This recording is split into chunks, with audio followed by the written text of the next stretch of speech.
Monsieur le Président du Conseil constitutionnel, honorable membre du Conseil constitutionnel, j'ai dit tout à l'heure à ma première prise de parole combien j'étais honoré de reprendre la parole devant vous dans cette procédure contentieuse préélectorale.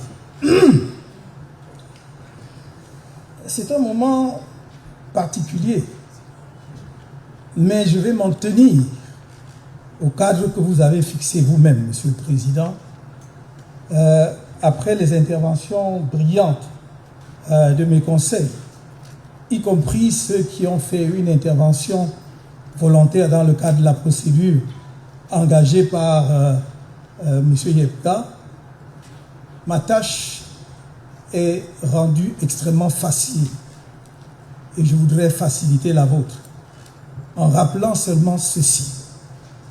Lorsque un citoyen camerounais est appelé à faire acte de candidature dans une opération électorale, il vérifie, en l'occurrence, s'agissant de l'élection présidentielle, si la formation politique qui présente sa candidature réunit les exigences fixées par la loi.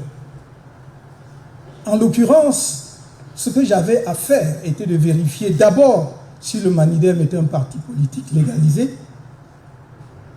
Il est apparu très clairement que c'est le cas, puisqu'il a été légalisé le 9 mars 1995.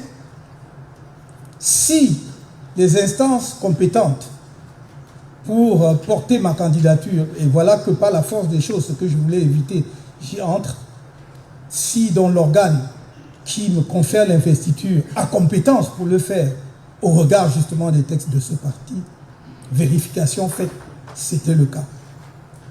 Dès lors que ces vérifications sont faites par rapport à la conformité de l'association qui va porter la candidature du candidat, ce qui lui reste à faire, c'est de fournir les pièces requises par la loi. Et c'est ce que nous avons fait en vertu des articles 117 et 122 du Code électoral. Il n'y a pas une seule pièce qui manque. Tellement évident que nous remplissions toutes les conditions requises que Elekam lui-même, à aucun moment n'a signalé une pièce qui manquait. Dans la procédure qui a précédé la nôtre, on a signalé par exemple l'absence de la lettre de présentation de candidature ou bien l'absence du versement des 30 millions. Rien de tel dans notre dossier. Le seul argument que Elekam présente, c'est de dire pluralité d'investiture.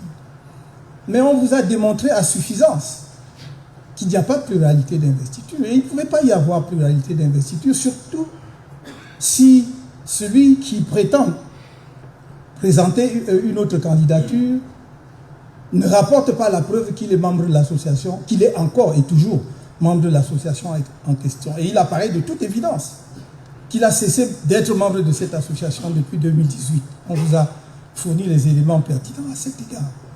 Il me semblait dès lors que la tâche du Conseil de votre auguste juridiction serait extrêmement simplifiée. De dire, en l'occurrence, ma modeste personne, est-ce que M. Kamto a fourni tout ce qui est requis par la loi? S'il a fourni, il n'y a pas de pluralité de candidature, puisque ce que l'on prétend être une deuxième candidature est une non-candidature étant présentée par quelqu'un qui n'est pas membre du Manidem, encore moins président de cette formation politique. Il me semble dans ces conditions, le problème étant ainsi posé, extrêmement simplifié, votre conseil, dans son infinie sagesse, comme vous l'avez fait tout à l'heure sur la question de la jonction de procédure, doit pouvoir reconsidérer l'argumentaire présenté par l'honorable rapporteur de votre auguste juridiction à la lumière des débats. Nous ne devons pas, vous ne devez pas, Monsieur le Président, honorable membre du Conseil constitutionnel, donner l'impression que les débats, c'est pour le décor. Qu'en fait, votre décision est gravée dans le marbre et quel que soit ce qu'on peut dire pendant des heures ici, lors de plaidoiries devant vous, ça ne sert à rien. Il me semble que c'est pour éclairer davantage votre lanterne pour que votre décision soit la meilleure possible. Je ne vais pas ici ça n'est pas le lieu, ça n'est ni le lieu ni l'occasion. Me lancer dans d'autres considérations qui ne sont pas proprement et exclusivement juridiques.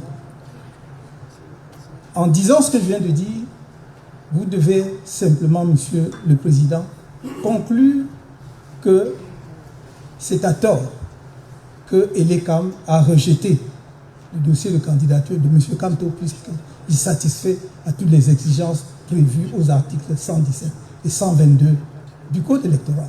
Et en le disant, justice sera rendue. Je n'ai pas de doute que vous saurez le faire.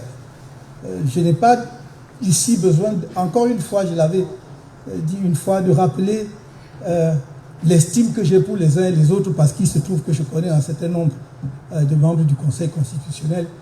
Et je pense que vous saurez dire ce qui est bon pour la justice, pour le droit et pour la République. Je vous remercie.